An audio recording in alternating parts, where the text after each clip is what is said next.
बिस्मिल्लाहिर्रहमानिर्रहीम। अस्सलामु अलैकुम। लाखों करोड़ों दुरूद व सलाम मोहम्मद मुस्तफ़ा सल्लल्लाहु अलैहि वसल्लम और आले मोहम्मद पर। मैं हूं उमर दराज गोंदल और आप मेरा यूट्यूब चैनल देख रहे हैं। नाजरीन, काबुल से कुछ ऐसी डेवलपमेंट्स हुई हैं और ब्रेकिंग न्यूज़ के तौर पे आपको बता सकते हैं कि इस वक्त काबुल के अंदर जंगी तैयारे परवाज़ कर रहे हैं और काबुल के मुख्तलिफ मकामात से फायरिंग की आवाज़ें रिपोर्ट हो रही हैं। अब ऐसे में जब सूरत हाल ये है कि तालिबान का कंट्रोल है, तालिबान हुकूमत कायम करने जा रहे हैं, ये एक नई खतरे की घंटी बज उठी है क्योंकि अमेरिका नाकामी उसके ऊपर बार बार हो रही है और बाइडन के ऊपर इतनी ज़्यादा तनकीद हो रही है। तो अब इन परवाज़ों का क्या मकसद है, क्या कोई नया सबक सिखाना चाहते हैं, कोई एडवेंचर करना चाहते हैं, ये हमारी टॉप स्टोरी है। दूसरा, यौम आशूरा खैर व आफियत से अफगानिस्तान के अंदर गुजरा है और अफगानिस्तान के अंदर जो बदरी यूनिट है उसने जिस तरीके से आज सिक्योरिटी संभाली है और हमने मुख्तलिफ इलाकों के अंदर उनके जो कमांडोज देखे हैं, उन्होंने आज दुश्मन के बहुत सारे हमले, साजिशें और एजेंडास को नाकाम कर दिया है। ये चंद सालों के अंदर पहला ऐसा मौका आया है कि अफगानिस्तान के अंदर यौम आशूरा को लेकर किसी मजलिस, किसी जुलूस के हवाले से कोई ऐसा वाक़या रिपोर्ट नहीं हुआ जिसके ऊपर बहरहाल तालिबान की तारीफ की जानी चाहिए। आगे चलते हैं। रूस की बातें हो गई, चीन के मुतालिक भी बात कर चुके हैं, लेकिन आज चीन ने एक बार फिर जिस तरीके से यूएन सिक्योरिटी काउंसिल के अंदर रूस ने मुकदमा लड़ा था तालिबान का, आज चीन ने सिर्फ और सिर्फ तालिबान के साथ किए हुए वादे और कमिटमेंट्स पूरी करने के लिए बरतानिया से बाकायदा टक्कर ली है। बरतानिया इस वक्त लीड कर रहा है, जो दुनिया को कह रहा है इनकी हुकूमत तस्लीम नहीं करनी और इनके ऊपर पाबंदियां लगानी है। लेकिन आज चीन के वजीर खारजा ने बरतानवी वजीर खारजा को बराह रास्त ऐसी बातें की हैं कि आप हैरान हो जाएंगे कि ये ईरान के और अफगानिस्तान के वजीर खारजा हैं या चीन के वजीर खारजा हैं। और फिर चीन के लिए भी एक अच्छी खबर आई है। ये खबर एक लिहाज से बहुत पुरानी भी हो सकती है, लेकिन हुकूमत संभालने के बाद सूरत हाल तब्दील हो गई है, क्योंकि आज तालिबान के तर्जुमान ने चीन के सरकारी मीडिया और सरकारी टेलीविजन के ऊपर बातचीत करके अपना फ्यूचर प्लान बता दिया है।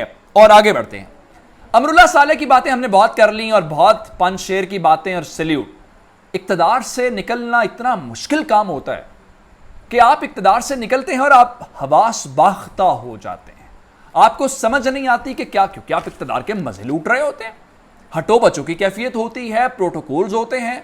अमरुल्लाह साले ने आज अपने ही मुल्क के खिलाफ, यानी अगर अफगानिस्तान का झंडा पहले से मौजूद है, चलिए तालिबान तो उस झंडे को नहीं मानते, तालिबान तो उसकी जगह पे अपना झंडा ले आए, लेकिन अमरुल्लाह साले को क्या जरूरत पड़ी है कि उसने नया झंडा मुतारिफ करवा दिया? पहली बात है। दूसरी बात, अमरुल्लाह साले का ना दिमाग हिल गया है। आज भी पाकिस्तान के ऊपर अटैक किया, पाकिस्तान के बारे में बात की है। अच्छा, ये भी बड़ा इंटरेस्टिंग है। अफगानिस्तान के जो हम लोग हैं वो पाकिस्तान के सफीर से मिल रहे हैं, लेकिन ये आदमी क्या कर रहा है, ये पाकिस्तान के बारे में ऐसी जबान इस्तेमाल कर रहा है। अच्छा, इसके अलावा आखिर में जो खबर तफसील के साथ आपसे बात करनी है, आपको मालूम है कि अगले महीने के आगाज़ में पाकिस्तान और अफगानिस्तान की क्रिकेट सीरीज़ हो रही है। पाकिस्तान ने अहम फैसले कर लिए हैं, पाकिस्तान तो तैयार है, पाकिस्तान ने अपने 3 सीनियर खिलाड़ियों को रेस्ट देने का फैसला किया है। लेकिन इससे इंपॉर्टेंट बात यह है कि राशिद खान जो बड़े मशहूर स्पिनर हैं और बड़े शानदार खिलाड़ी हैं अफगानिस्तान के, हम सब उनको पसंद करते हैं। अच्छा, उन्होंने इस वक्त बरतानिया में वो मौजूद है, उन्होंने ये रिक्वेस्ट की थी कि उनके मुल्क को बचाया जाए, क्रिकेट की सरगर्मियों को बचाया जाए। तो तालिबान ने आज राशिद खान को भी खुशखबरी सुनाई है। आज क्रिकेट को लेके एक तो उन्होंने हेडक्वार्टर का दौरा किया है अफगान क्रिकेट बोर्ड का, और उसके अलावा सुहेल शाहीन साहब ने भी क्रिकेट बोर्ड को लेके बड़ी इंपॉर्टेंट बातें की। अगर आपने अभी तक हमारा चैनल सब्सक्राइब नहीं किया तो बेल आइकन के ऊपर क्लिक कर लीजिए ताकि हमारी आइंदा आने वाली वीडियोस बर वक्त आप तक पहुंच रहे। अच्छा नाज़रीन, मैं आपको बताना ये चाहता हूं कि काबुल को लेके अमेरिका के एंड के ऊपर एक इस वक्त कन्फ्यूजन है।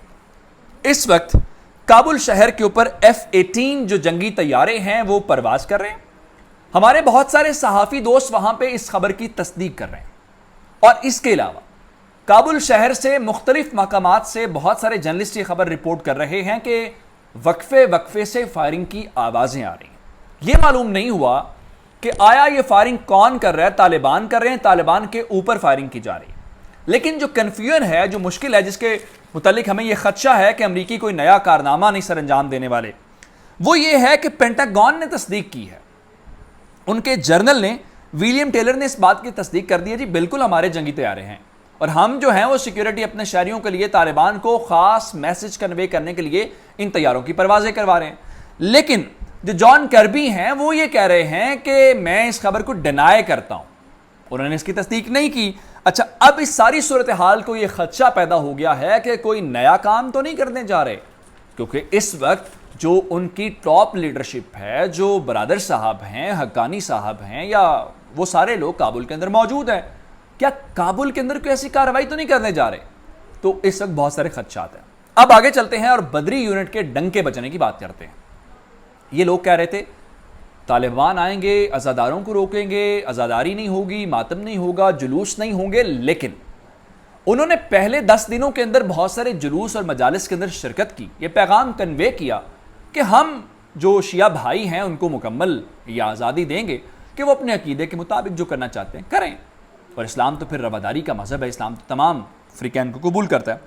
اچھا, لیکن آج طالبان کے بدری یونٹ نے افغانستان کے اندر ان جلوسوں کی اور ان مجالس کی سیکیورٹی سنبھال کے دنیا کو میسج کنوے کر دیا.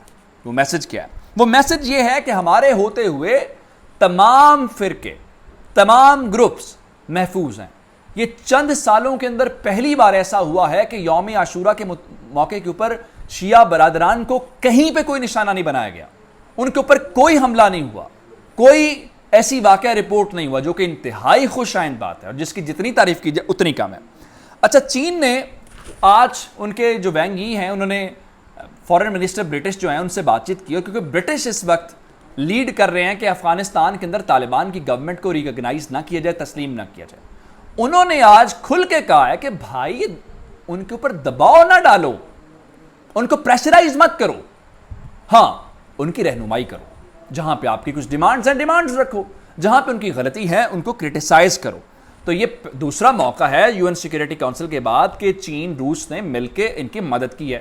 سہیل شاہین صاحب نے آج چین کے سرکاری میڈیا سے بات چیت کرتے ہوئے کہا ہے کہ ہم چاہتے ہیں کہ چین آئے, یہاں انویسٹ کرے, ہم اس کی اس انویسٹمنٹ کو سیکیور کریں گے, ہم اس کو بھرپور موقع دیں گے کہ وہ یہاں پہ ڈیولپمنٹ پروجیکٹس کرے. ساتھ ہی انہوں نے کہا ہم چاہتے ہیں دنیا میں تسلیم کرے, ہم دنیا کو جب ایشورٹیز دے چکے ہیں.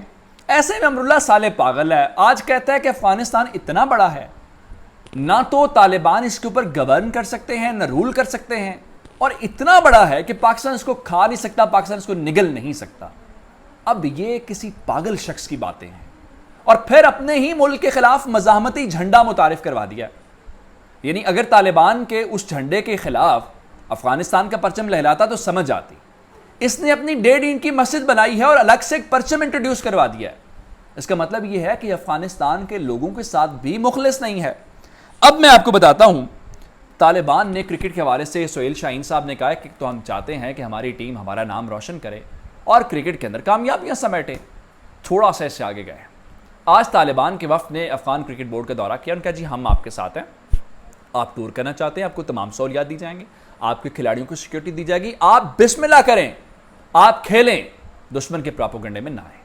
مزید اپڈیٹس لے کے آپ کی خدمت میں حاضر ہوں گے. مجھے عمر دراز گوندل کو فیس بک, ٹویٹر, انسٹاگرام پر فالو کر سکتے ہیں. میرا یوٹیوب چینل سبسکرائب کیجیے گا. آپ کی سماعتوں کا بہت شکریہ. خدا حافظ.